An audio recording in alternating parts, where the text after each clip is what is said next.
They say the loudest man in the room is often the weakest, and no one proved that more powerfully than Socrates, the man who never argued, yet always won. In a world full of noise, where everyone is desperate to be right, Socrates did something radical. He listened. He didn't raise his voice. He didn't try to dominate the conversation. Instead, he asked one question that could silence even the most confident debater. Do you seek truth, or do you seek victory? That question pierced through pride like a blade through silk. Because in that moment, his opponent would realize they weren't defending truth. They were defending their ego. This wasn't weakness. It was mastery. Socrates understood that real power doesn't come from winning arguments. It comes from winning understanding. So today, let's explore why Socrates never argued and how that simple principle can transform the way you think, speak, and live. By the end of this, you'll see why the wisest man in Athens didn't need to win, because the moment he stopped fighting for control, he gained something far greater: influence. Let's begin. Principle 1. He chose curiosity over ego. Every argument dies where curiosity begins. Once a young Athenian approached Socrates in the marketplace, eager to prove his intellect. He had read philosophy, memorized poets, and believed he could finally outsmart the old man of Athens. As the crowd gathered, he spoke with confidence, trying to corner Socrates with clever logic and sharp words. But Socrates didn't react. He didn't interrupt. He didn't even defend himself. He simply tilted his head slightly and asked, "Tell me, my friend, do you want to be right, or do you want to learn?" The young man froze, because that question changed the entire direction of the conversation. Suddenly, the debate was no longer about who could win, but who could grow.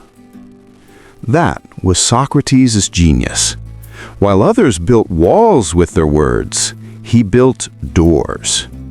He treated every conversation like a chance to understand, not to conquer. You see, curiosity disarms the ego. When you're curious, you stop trying to defend your view and start trying to discover the truth. It's no longer me versus you, but us versus the problem. That's why Socrates never argued, because argument demands that someone loses. But dialogue, guided by curiosity, allows everyone to win. And the irony is, people left those talks thinking they had won, but it was always Socrates who led them there. He understood something most people never do. The moment you stop needing to be right, you start becoming wise. Principle 2. He used questions as mirrors. Socrates never gave answers. He gave mirrors. To him, every question was a reflection, a way to help people see themselves more clearly. While others used arguments to attack, he used questions to awaken. Imagine sitting across from him. He wouldn't lecture you, he wouldn't shame you. He would simply ask, calmly, patiently, relentlessly, until your own contradictions revealed themselves. He might ask, "You say you know what justice is, but can something unjust ever seem just to someone else?" And before you could answer, your certainty would begin to tremble, because Socrates didn't destroy people's beliefs with force. He let their own reasoning do it. This was the brilliance of the Socratic method, turning the conversation into a mirror. When people looked into it, they saw the cracks in their logic, the holes in their pride, and the limits of what they truly knew. He didn't humiliate them. He simply guided them to the truth they already suspected but never dared to face. And that's why he always won, not by proving others wrong, but by helping them prove themselves wrong. There's a quiet power in that. Because when you make someone realize instead of submit, they remember, they grow, and deep down, they respect you, even if their pride doesn't show it. That's how Socrates turned strangers into students and debates into revelations. He didn't use words to dominate. He used them to reflect. Principle 3. He valued understanding over victory. Socrates knew something most of us forget. Winning an argument doesn't make you wiser, it only makes you louder. At Athens, people debated to impress. They wanted applause, not insight. But Socrates had no interest in that kind of victory. He once said, "I cannot teach anybody anything. I can only make them think." That's why he never celebrated when someone agreed with him. Agreement didn't mean growth. Understanding did. That's why, even when others insulted him or twisted his words, he stayed calm. Because every insult revealed more about them than about him. He didn't need to fight back. He was too busy observing the truth behind the noise. This wasn't passivity, it was mastery. By refusing to argue, he forced others to confront their own confusion. And when they finally saw it, Socrates didn't say, "I told you so." He simply nodded, as if to say, "Now you understand." That quiet restraint was his power. Because real influence doesn't come from defeating others, it comes from awakening them.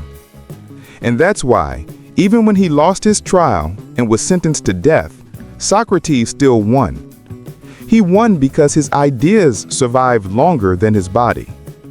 He won because the minds he touched kept thinking, questioning, growing. That's the victory that lasts, the kind that never needs applause. We live in an age of noise. Everyone has a platform, an opinion, a microphone. But in this endless shouting match, almost no one is listening. That's why Socrates feels more relevant today than ever.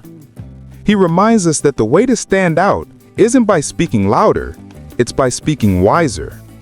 When you face someone who disagrees with you, online, at work, even at home, you have two options.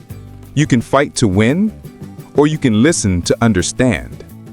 Most people choose the first. They defend, attack, and react, until both sides walk away more convinced and less connected. But if you choose the second, if you stay calm, curious, and ask questions instead of firing opinions, something changes. The energy shifts, the walls come down, and suddenly, what felt like a battle becomes a bridge. Try this the next time you're in conflict. Don't rush to correct. Ask, "Help me understand what makes you feel that way." It sounds simple, but it's disarming, because people rarely feel heard. And once they do, they stop fighting. This is how Socrates won, not by overpowering others, but by creating space for truth to reveal itself. He didn't silence people. He helped them silence their own confusion. In your conversations, your relationships, your work, remember this: you don't need to win arguments. You need to win hearts. And you do that not with control, but with curiosity. When you stop needing to be right, you start creating room for what is right to emerge. That's the Socratic way, the quiet power that outlasts every debate. In the end, Socrates didn't win by defeating others. He won by defeating his own ego. While the world argued about power, pride and prestige, he simply asked questions. And in those quiet questions, he uncovered truths that outlived empires. His calm was his weapon, his silence, his strength, his curiosity, his victory. So the next time you feel that urge to argue, to prove yourself right, pause. Ask yourself, do I want to win this moment or understand this person?